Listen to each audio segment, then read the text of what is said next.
La démocratie est fondamentalement une idéologie inclusive et tolérante qui favorise le dialogue entre des personnes aux valeurs diverses.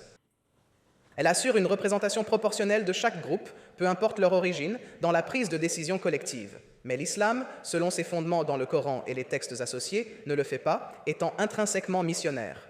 Il cherche à convertir tous les peuples de ce monde à l'islam ou les y rallier par le prosélytisme. Les islamistes à l'Oxford Union ont été absolument choqués par cet étudiant. Regardez. L'islam n'est pas incompatible en raison de ses limites philosophiques ou d'une homogénéité apparente. L'islam est incompatible parce que même avec son factionnalisme, même avec ses courants radicalement différents comme le sunnisme, le chiisme et tant d'autres, le pouvoir ultime ne réside pas entre les mains d'une personne ou d'un peuple, il réside dans les mains intangibles d'Allah. Ainsi, les décisions en la matière ne dépendent pas d'un État ou d'un gouvernement responsable, mais à l'idée irréfutable d'un être suprême qui ne peut ni ne veut rendre de compte à l'humanité.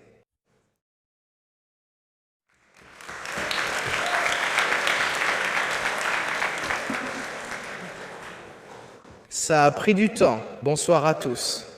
C'est un plaisir de m'adresser à l'Assemblée dans ce débat historique sur une discussion controversée, mais nécessaire concernant les gouvernements et démocraties actuelles. Je vous épargnerai les longues remarques introductives et j'irai droit au but. Je propose cette expérience de pensée pour illustrer le conflit entre valeurs islamiques et démocratiques. Si vous croyez à la théorie des multivers, plusieurs univers existeraient en parallèle, certains interagissant et d'autres restant isolés. Cela concerne toutes les sociétés, la démocratie pouvant être vue comme le multivers global. Si la théorie du multivers est vraie, il existe au moins un univers où elle ne l'est pas. L'islam est cet univers, et donc la question de savoir s'ils peuvent coexister ou non aboutit à un paradoxe. Cette nature paradoxale explique pourquoi l'islam et la démocratie sont encore incompatibles aujourd'hui. Je vais présenter les intervenants d'en face. Pour ouvrir l'opposition, nous avons notre cher trésorier élu, Moussa Haraj. Moussa et moi nous connaissons depuis longtemps, depuis qu'il a essayé pour la première fois de me pirater à Ilvé. Il a toujours été un orateur motivant, et j'admire sa détermination. Il sera un adversaire redoutable. Moussa et moi avons partagé de nombreux verres. J'avais l'impression d'être dans une cave à vin où il essayait d'obtenir des informations, me servant bière après bière après bière. Ce qu'il ignorait, c'est que j'étais presque alcoolique, et j'ignorais qu'il était musulman.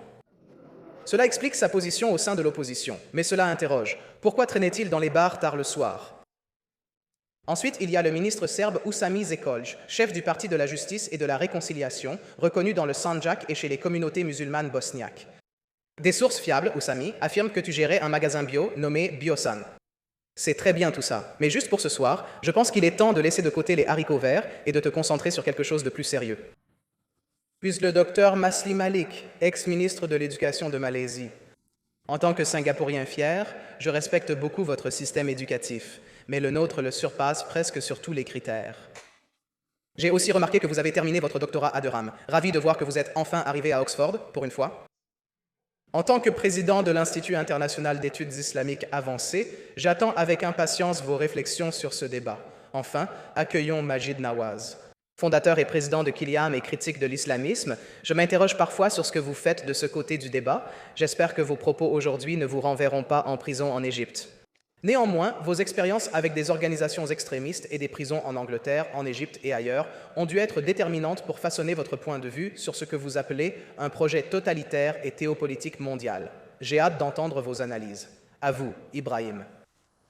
Maintenant, pour entrer dans le vif du sujet, cette Assemblée estime que l'islam est incompatible avec la démocratie. C'est une motion simple, abordable de plusieurs façons.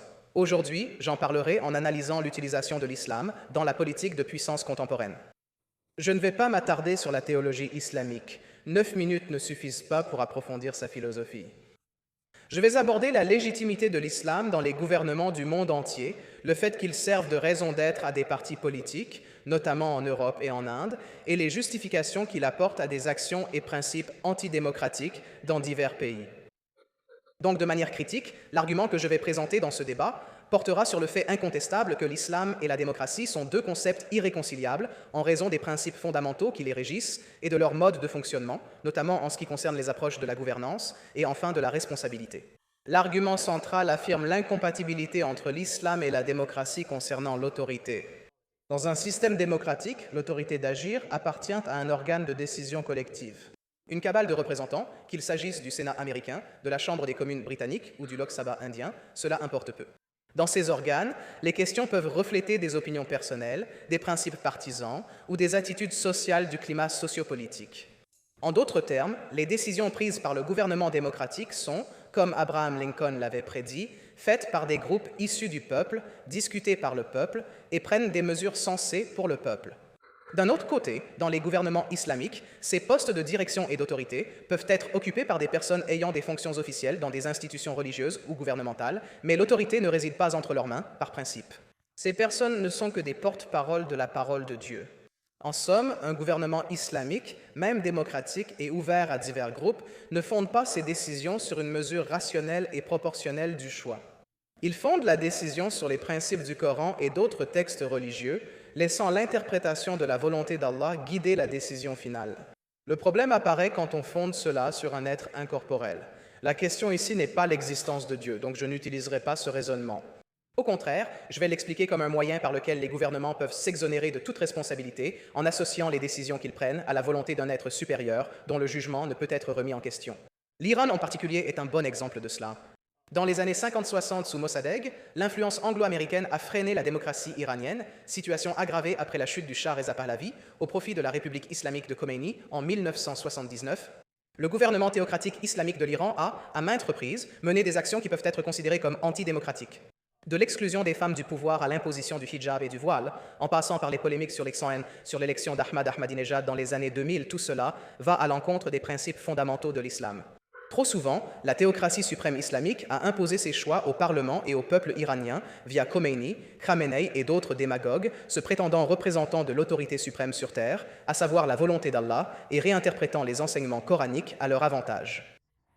Ils ont réprimé les manifestations, ils ont limité les opportunités, en particulier pour les personnes appartenant à des groupes qui ne se conforment pas à l'idéal islamique, des femmes aux membres de la communauté LGBT, plus jusqu'aux minorités ethniques et religieuses, dans ce qui était autrefois l'un des pays les plus diversifiés au monde. Cela évoque aussi l'histoire de mon pays, l'Inde, depuis la modernité. La politique de paix universelle d'Akbar, le Suikul, fut sans doute révolutionnaire pour son temps. Pourtant, femmes et minorités de son empire restaient presque invisibles. Qui était Bilbo, sinon un courtisan spirituel? Son héritage n'est qu'un conte pour enfants pour servir la politique et façonner un récit d'inclusivité factice. L'islam comme religion de paix est un autre débat, mais je constate que paix et démocratie ne sont vraiment synonymes que dans Star Wars. Même avec une version tolérante de l'islam, comme l'illustre l'histoire moghole et indienne, la démocratie reste un concept éloigné, souvent tourné en dérision par les dirigeants. La démocratie est un cadre sophistiqué doté de nombreux mécanismes pour garantir une représentation équitable de tous les habitants du pays. La démocratie garantit que les décisions prises ont un impact sur les gens de la manière la plus positive possible dans l'ensemble. Je ne vais pas trop approfondir ce sujet car cela concerne Rousseau et Mill, et c'est ce que j'aborde dans mes tutoriels. Mais la démocratie est fondamentalement désordonnée, imparfaite même lorsqu'elle est pleinement aboutie, et échoue très souvent.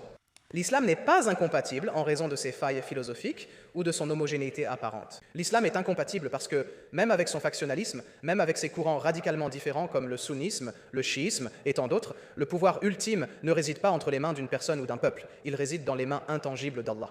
Ainsi, dans ce contexte, les décisions ne dépendent pas d'un État ou d'un gouvernement responsable, mais de l'idée incontestable d'un être suprême qui ne peut ni ne veut rendre de compte à l'humanité.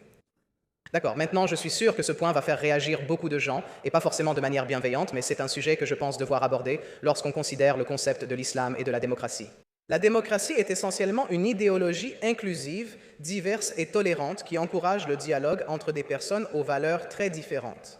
Elle assure la représentation proportionnelle de chaque groupe, quelle que soit son origine, dans la prise de décision collective. Mais l'islam, selon ses fondements essentiels exposés dans le Coran et ses textes, ne le fait pas et reste missionnaire. Il cherche à convertir tous les peuples du monde à l'islam ou à faire du prosélytisme auprès d'eux. Maintenant, certains pourraient à nouveau s'opposer à moi en affirmant que ce n'est pas ce que l'islam prône. Ce concept est central dans la recherche savante musulmane. Ordre de... Course. Conception depuis 610. Néanmoins, une partie centrale de sa doctrine considère effectivement les non-musulmans comme des infidèles, des non-croyants, selon les critères qu'ils ont établis, condamnés à une éternité dans ce qui ne peut être décrit que comme une conception musulmane de l'enfer de Dante.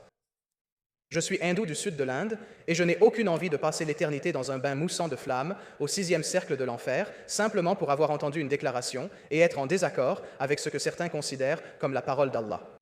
Certains pourraient juger ma déclaration sur le concept islamique de Jahannam brutal ou simpliste, mais je tiens à préciser ceci. Pourquoi quelqu'un devrait-il souffrir éternellement pour un nombre fini de péchés qu'il commet au cours d'une vie qui elle-même était finie? Cet argument a imprégné les discussions, que ce soit dans le Guardian, dans la recherche académique islamique ou même dans les discours du gouvernement indien. Mais ils vont tous dans la même direction. L'islam est intrinsèquement exclusif. Les principes fondamentaux de l'islam excluent ceux qui ne respectent pas son cadre religieux et marginalisent parfois même des groupes considérés comme de seconde zone dans leur propre pays. Ainsi, il était incompatible avec tout modèle occidental de gouvernement ou d'autorité. Que l'islam soit promu politiquement ou non, son inclusion dans un modèle de liberté humaine ne permet pas la coexistence d'une démocratie pluraliste et équitable. J'avais aussi quelques mots à dire sur les populistes, mais je pense que je vais éviter cela pour l'instant, étant donné que nous manquons de temps. Mais franchement, réfléchissez à cette déclaration. Je ne dis pas que l'islam est la seule religion confrontée au problème du populisme, des démagogues et des extrémistes qui l'utilisent pour alimenter des récits chaotiques à leur avantage, mais tout le concept de religion et de gouvernement est très facilement exposé à cela. Les populistes avides de pouvoir propagent peur et hystérie via des autorités divines qu'ils disent représenter, cherchant leur propre intérêt plutôt que celui de l'ensemble de la population, comme l'exige la démocratie. La démocratie est de nature factionnelle et fédéraliste. Et comme l'ont écrit Hamilton et Jay, elle ne se contente pas de favoriser les voix dissidentes, elle en a besoin pour fonctionner dans sa forme la plus authentique et la plus sophistiquée. Laissez-moi juste conclure. Cela ne prendra pas plus de 10 secondes. D'un autre côté, bien qu'il existe des sectes radicalement différentes au sein du cadre global de l'islam, le fait que sa légitimité repose sur une autorité supérieure, Allah, et donc sur une structure de croyance monothéiste qui absout les individus et les gouvernements de toute responsabilité, les rend fondamentalement contradictoires. J'exhorte cette Assemblée à prendre en compte ce que moi-même et les autres membres de la proposition auront à défendre et à voter en notre faveur à la fin de ce débat. Merci.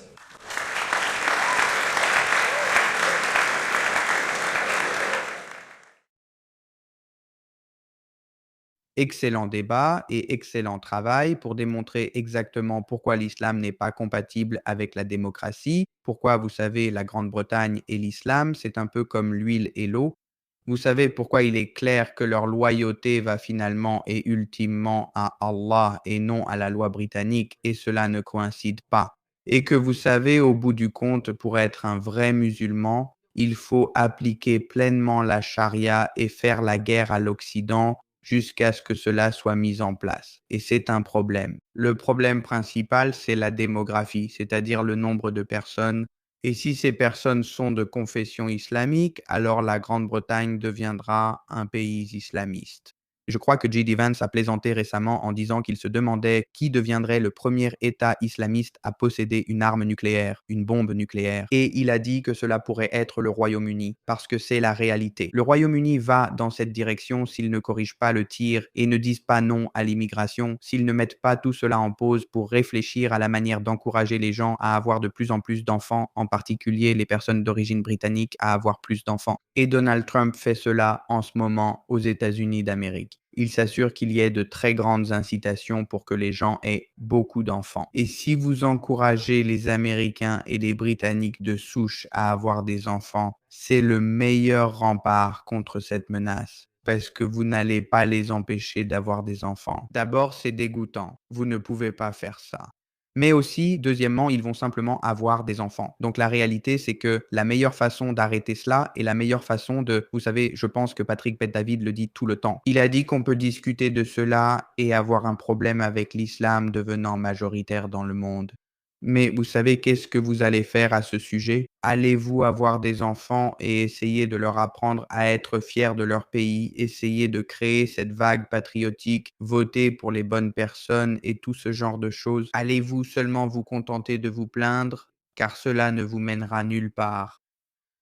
Voilà, c'était mon coup de gueule du jour. Cet étudiant a bien montré que l'islam n'est pas compatible avec la démocratie. Et toute personne qui vous dit le contraire déforme évidemment la réalité ou est naïve face à ce qu'est réellement un État islamique, par exemple. Vous savez, cela ne correspond pas à la démocratie. Merci d'avoir regardé et je vous retrouve dans la prochaine vidéo. Êtes-vous prêt à changer votre vie? Dream Raffle vous en donne l'occasion et... Gagnez un appartement de luxe d'une valeur de 1,2 million de dollars à Jérusalem, en plein cœur de la capitale d'Israël. Procurez-vous vos billets avant le 22 décembre et vous participerez également au tirage pour gagner un bonus en espèces de 15 000 $. N'attendez pas. Cela pourrait être la maison de vos rêves et le gain de votre vie. Le lien est dans la description ci-dessous. Achetez vos billets avant qu'il ne soit trop tard.